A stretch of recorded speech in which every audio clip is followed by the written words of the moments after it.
परम श्रद्धेय आचार्य विजय कृष्ण शास्त्री महाराज जी। भाई आप सब जानते हैं, हाण जले जैसे लकड़ी, बाल जले जैसे घास, सोने जैसी बुआ जल गई कोई ना होए पास। तो और बड़ा एक सुंदर भाव भी है। आज यमुना तट होली रे रसिया, आज यमुना तट होली रे रसिया, होली रे रसिया बरजोरी रे रसिया, आज यमुना तट होली रे रसिया। हेलो दोस्तों, नमस्कार। मैं हूं वीरेश चौहान और आप देख रहे हैं जौनसार बाबा की आवाज़। आज हम इस वक्त पहुंचे हैं हरिपुर कालसी और आप लोग देख पा रहे होंगे माँ यमुना के तट पर। और आज हमारे साथ, अगर मैं ये कह दूं कि जिनके सानिध्य में मुझे आज आने का मौका मिला, आप देख पा रहे होंगे, मैं बात कर रहा हूं परम आदरणीय, परम सम्मानित, परम श्रद्धेय आचार्य विजय कृष्ण शास्त्री महाराज जी। जनमानस को होली पर्व की आपको सभी को हार्दिक शुभकामनाएं देना चाहूँगा, जौनसार बाबा की आवाज़ की ओर से भी और अपनी ओर से भी। बहुत अच्छा लगा आज महाराज जी के साथ आने का मौका मिला और आज हम लोगों ने होली पर्व को भी यहाँ पर मनाया। और मैं बात कराऊंगा, अब सीधी आपको लेके चलता हूँ महाराज जी से पूछते हैं। महाराज जी, पहले तो आपका जौनसार बाबा की आवाज़ में स्वागत और अभिनंदन है, और थोड़ा सा विषय में बताइए। जी, सबसे पहले जौनसार बावर की आवाज़ जो ये चैनल है, आपको पूरी टीम को मेरी तरफ से होली के पावन पर्व की सर्वप्रथम आपको शुभकामनाएं, बधाई। भगवान आपके ऊपर अपार कृपा बनाए रखे और जितने भी आपके दर्शक हैं वो उनके ऊपर भी भगवान की अपार कृपा बनी रहे और उनको भी होली के पावन पर्व की बहुत बहुत शुभकामनाएं, बधाई जी। महाराज जी, जब बात आती है समाज की, जब बात आती है धर्म की, जब बात आती है आध्यात्म की, जिन्होंने अपना पूरा जीवन समर्पित कर दिया समाज के लिए, आचार्य विजय कृष्ण शास्त्री महाराज जी, तो किस तरीके से देख रहे हैं इस हरिपुर घाट को? आने वाले समय में यहाँ पर एक आश्रम का निर्माण भी होना है आपके सानिध्य में, आपके नेतृत्व में, तो किस तरीके से इस हरिपुर घाट को शिक्षित और विकसित करने की सोच है?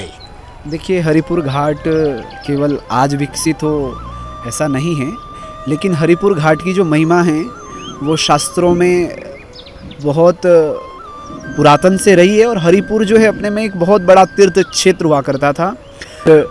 यात्रा जब प्रारंभ होती थी चार धाम की, तो सबसे पहले यात्री जो है यहीं पर आकर के आचमन करता था। यहीं पर जो है सम्राट अशोक का लेख है। यहीं पर जगत ग्राम में अश्वमेध यज्ञ की यज्ञ वेदिकाओं की जो ईंटें हैं आज भी वहाँ पर विद्यमान हैं। अनेक स्वयं वेद व्यास जी भगवान के द्वारा जब वो तीर्थ यात्रा के लिए निकले थे, तो इसी पावन क्षेत्र में हरिपुर में व्यास नहरी के नाम से जो ये विख्यात है, वेद व्यास जी यहाँ पर आए। हेनस स्वांग नामक एक तीर्थ यात्री, विदेशी यात्री यहाँ की परंपराओं से जो है अवगत होते हैं और वो भी इस हरिपुर की महिमा को बखान करते हैं। और हरिपुर केवल एक स्थान नहीं है, बल्कि ये तीर्थ है जहाँ पर यमुना जी का, अमलाव जी का और टौंस नदी का जल संगम होता है, मिलता है, उसी को तीर्थ कहते हैं। और तीर्थ में जो है समस्त पाप तारे जाते हैं, समस्त पापों की निवृत्ति होती है। इसीलिए यहाँ पर जो भी जैसे हमारे पांडवों का जो नृत्य होता है, पांडव जब स्नान करने के लिए आते हैं, तो यही वो पावन क्षेत्र है, यही वो पावन माँ यमुना जी की कलकल कल्लोल करती हुई। और यमुना जी हमारे लिए एक प्रौढ़ रूप में, युवती रूप में है। हम सब लोग माँ यमुना जी को अपनी एक बहुत ही आदर्शा मान करके माँ यमुना जी को हम सब लोग क्षेत्रवासी, जौनसार बाबर नहीं बल्कि इधर से हिमाचल लगा हुआ है, इधर से अन्य जो भी राज्य लगे हुए हैं, वो सब आते हैं यमुना जी का दर्शन करने आते हैं और हरिपुर की महिमा जानते हैं। जब भी कभी अष्टमी हो या कोई भी ऐसा पर्व होता हो, तो हमारे जितने भी, क्योंकि हमारी जो भूमि है जौनसार बाबर की भूमि, राजा विराट की नगरी तो रही है, लेकिन सब लोग जो है स्नान के लिए माँ यमुना जी के तट पर आते हैं। ये सबसे बड़ी बात है जी। महाराज जी, एक दूसरी बात बताना चाहूँगा, जिस तरीके से आज तीर्थ नगरी अगर मैं कह दूँ जैसे हरिद्वार है, तो क्या आने वाले समय में ये हरिपुर घाट उस क्षेत्र में उस तरह, उस लेवल पर शिक्षित विकसित हो सकता है आध्यात्मिक के क्षेत्र में, धार्मिक के क्षेत्र में? और एक हमारी जो हम ये कह सकते हैं कि जो ये कालसी हरिपुर घाट है, इसका जो प्राचीन स्वरूप है, क्या फिर से मिल सकता है? बिल्कुल बिल्कुल, बहुत अच्छा प्रश्न। देखिए, माँ यमुना जी का जो यहाँ से जो प्रवाह है, माँ यमुना जी की यहाँ से जो धारा है, वो पुनः देखो, धारा तो वही रहनी है, माँ यमुना जी की कृपा तो वही रहनी है, लेकिन यहाँ का जो वास्तविक इतिहास है वो धीरे धीरे धीरे धीरे अपने उस रूप में विकसित होने वाला है। यहाँ पर जो एक सुंदर भव्य घाट बनेंगे, हरिद्वार की तरह ही हरिपुर भी था, लेकिन किसी कारणवश जो है कोई आपदाग्रस्त होकर के यहाँ का विकास नहीं हो पाया और हरिद्वार पुनः अपने रूप में आ गया। लेकिन हरिद्वार अपने रूप में आ गया, लेकिन हरिपुर अभी भी कहीं ना कहीं हम लोग बहुत पीछे चल रहे हैं। हरिपुर की जो तीर्थ यात्रा है, यहीं से चारधाम की यात्रा जब शुरू हुआ करती थी, तो यहीं से यमुना जी का आचमन करके, जब जीव यमुना जी की आचमन करता था तब वो अपनी यात्रा का प्रारंभ यहीं से करता था। अब वो दिन दूर नहीं है जब यहाँ के लिए घाटों का निर्माण हो रहा है। यहाँ पर आश्रम पद्धति, यहाँ पर आश्रम गुरुकुलम जैसी व्यवस्था यहाँ पर होगी। जब यहाँ पर गुरुकुल होंगे, आश्रम होंगे, गौशाला होंगी, तो निश्चित रूप से यहाँ की सनातन पद्धति, यहाँ का जो विकास है, यहाँ की जो पौराणिक जो वास्तविकताएं हैं, वो सब समाज के सामने होंगी। संत महापुरुषों का आगमन यहाँ होगा, देव डोलियों के स्नान यहाँ हुआ करेंगे और साथ में वेद शास्त्रीय ब्राह्मणों के द्वारा जो है यमुना जी की पावन आरतियाँ होंगी और अनेक अनेक यहाँ पर जो है सत्कर्म, जितने भी सत्कर्म है वो सब करवाए जाएंगे। जी, यहाँ पर जैसे कि मैं समझ पा रहा हूँ, महाराज जी ने यहाँ पर साफ शब्दों में कह दिया कि हरिपुर कालसी घाट का जो ऐतिहासिक और पौराणिक इतिहास है उसके बारे में थोड़ा सा महाराज जी ने आपको बताया, दर्शकों तक पहुँचाया। महाराज जी, आज शुभ अवसर ये भी है कि आज होली का दिन है, तो आपसे ये जवाब भी पूछ लेते हैं। आपसे ये मेरे मन के भाव है और ये मेरे मन के जो भाव है मैं आपसे पूछना चाहूँगा कि होली पर्व में समस्त जनमानस को आप क्या संदेश देना चाहेंगे? क्योंकि जब होली की बात करते हैं तो बताते हैं कि कुरीतियों को, बुराइयों को समाप्त करने के लिए और स्नेह, प्रेम और सभ्यता का प्रतीक है और इसको सशक्त बनाने के लिए हम काम करते हैं। तो किस तरीके से लोगों को संदेश देना चाहोगे होली पर्व पर? होली शब्द में ही इसका पूरा सार छुपा हुआ है।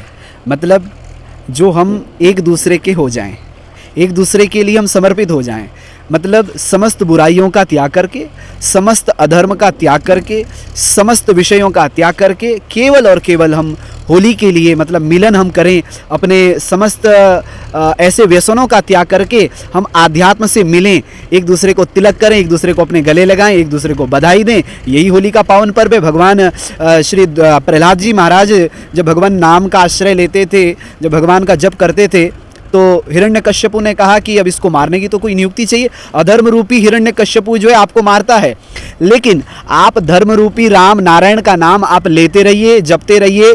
कैसी भी अधर्म रूपी होली का आसक्ति है आपको जला नहीं सकती है। यदि आपने धर्म रूप से भगवान का नाम विश्वास से यदि लिया है तो आपको कोई भी जला नहीं सकता है। लेकिन इधर होलिका का क्या स्थिति हो गई आप सब जानते हैं। हाण जले जैसे लकड़ी, बाल जले जैसे घास, सोने जैसी बुआ जल गई कोई ना होए पास। तो अधर्मी रूपी कोई भी किसी भी प्रकार का कोई हमारे जीवन में किसी भी प्रकार का कोई ऐसा यदि हमारे जीवन में कोई होता है तो उससे भी इस समय पर उससे गिलवे शिकवे जो भी हैं वो सब दूर किए जा सकते हैं और सब जो है आध्यात्म की दृष्टि में आगे चल करके भगवान नाम प्रहलाद का चिंतन करते हुए, प्रहलाद को केंद्र में रखते हुए, भक्त प्रहलाद को केंद्र में रखते हुए आध्यात्म की दृष्टि से आगे बढ़ें और उन्नत होगा। और यही होली की अनंत जो है हम लोग होली मिलन, होली का जो ये पर्व मनाते हैं। आइए खूब उत्सव से, जैसे हमने अभी होली यहाँ पर मनाई तो बड़ा आनंद, बहुत ही उत्सव था यहाँ पर और बड़ा एक सुंदर भाव भी है। आज यमुना तट होली रे रसिया, आज यमुना तट होली रे रसिया, होली रे रसिया बरजोरी रे रसिया, आज यमुना तट होली रे रसिया। सभी लोग होली के इस पावन पर्व पर एक दूसरे के ऊपर गुलाल, पिचकारियाँ सब उड़ाते हैं। मतलब वो भगवान नाम की जो पिचकारी है, भगवान भी इस होली में रंगाए रंग होते हैं एक दूसरे पर। भगवान भी जो इस होली में इतने आनंदित होते हैं, वो भी चाहते हैं कि हम अपने भक्त को कैसे रंगा दें, अपने भक्ति में कैसे रंगा दें। जी, तो महाराज जी ने यहाँ पर कहा कि होली क्या है, होली का संदेश क्या है, तो कहीं ना कहीं आपसी प्रेम भाव, मेल मिलाप, इसी का एक संदेश दिया महाराज जी ने। महाराज जी, एक बात दूसरी पूछना चाहूँगा, जैसे कि मुझे थोड़ी सी जानकारी है, श्रीमद् भागवत कथा उसका आयोजन अभी 7 कथों का केंद्र बिंदु क्वासी में होना है और जैसे कि मुझे जानकारी है 25 अप्रैल के आसपास। तो इसके बारे में लोगों को संदेश और धर्म, समाज और आध्यात्मिक से कैसे लोग जुड़ें और किस तरीके से आगे बढ़ें, इसके बारे में थोड़ा सा महाराज जी। जी देखिए, श्रीमद् भागवत कथा का आयोजन समय समय पर जौनसार में होता रहता है, जौनसार बावर में होता रहता है।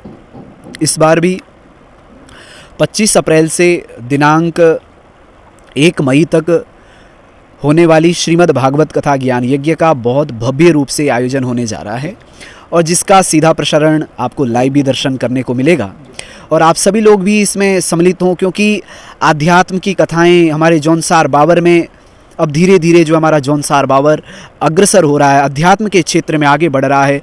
वो हर चीज़ में जौनसार बावर का युवा सशक्त हो रहा है, मातृशक्ति जो है जागृत हो रही है। सभी लोग बड़े भाव से श्रीमद् भागवत कथा का इस बार लाभ लेने वाले हैं और श्रीमद् भागवत कथा के साथ साथ में 25 अप्रैल से श्रीमद् भागवत कथा का जो आयोजन होने जा रहा है क्वांसी में, चक्राता के पावन क्षेत्र में क्वांसी एक जगह है, सातखत केंद्र बिंदु क्वांसी में भगवान श्री महासु महाराज खाटुआ से भी स्वयं महासु महाराज जी 7 दिन तक आशीर्वाद देने के लिए स्वयं महासु महाराज वहाँ विराजमान होंगे। और साथ में श्रीमद् भागवत कथा का जो आयोजन है, समाज के समस्त जन सुखाय, समस्त जन हिताय, सर्वजन हिताय के निमित्त, समस्त जन कल्याण के लिए, विश्व शांति के लिए और जौनसार बावर के उत्थान के लिए श्रीमद् भागवत कथा, जितने भी अधोगति में पड़े हुए पितृ देवताएं हैं उन सब की मुक्ति के लिए उस पावन क्षेत्र में महासु महाराज जी की अध्यक्षता में, महासु महाराज जी के सानिध्य में समस्त जनमानस के कल्याण के लिए, समस्त युवा जनों के उत्थान के लिए श्रीमद् भागवत कथा का आयोजन बहुत भव्य रूप में द्वितीय बार श्रीमद् भागवत कथा का आयोजन बहुत विशाल रूप से होने वाला है। तो मैं सभी से चाहूँगा कि 25 मई से और 25 अप्रैल से 1 मई तक आप सब लोग श्रीमद् भागवत कथा में सम्मिलित हों और भव्य रूप से उस कथा का आनंद लें। जी, तो महाराज जी ने कहा कि भव्य और सभ्य एक भागवत कथा का जो आयोजन होगा 7 खतों का केंद्र बिंदु क्वांसी में, मानव समाज के लिए, उत्थान के लिए, धर्म के लिए, उसके लिए कहीं ना कहीं ये भागवत कथा का आयोजन होगा क्वांसी में।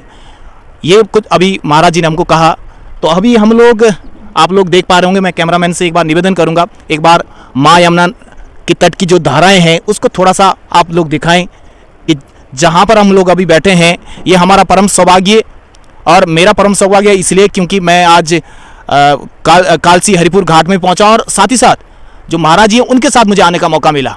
महाराज जी, एक दूसरी बात पूछना चाहूँगा, जब ये श्रीमद् भागवत कथा का आयोजन होना है क्वांसी में, तो इसमें क्या कुछ खास विशेष रहने वाला है समाज के लिए, समाज के उत्थान के लिए, थोड़ा सा बताइए। देखिए, समाज के लिए श्रीमद् भागवत कथा का जो भव्य आयोजन होने जा रहा है उसमें सबसे पहले योग और ध्यान वहाँ पर करवाए जाएंगे, जो प्रातः 6 बजे से और 7 बजे तक वहाँ पर ध्यान और योग शिविर वहाँ पर चलेगा।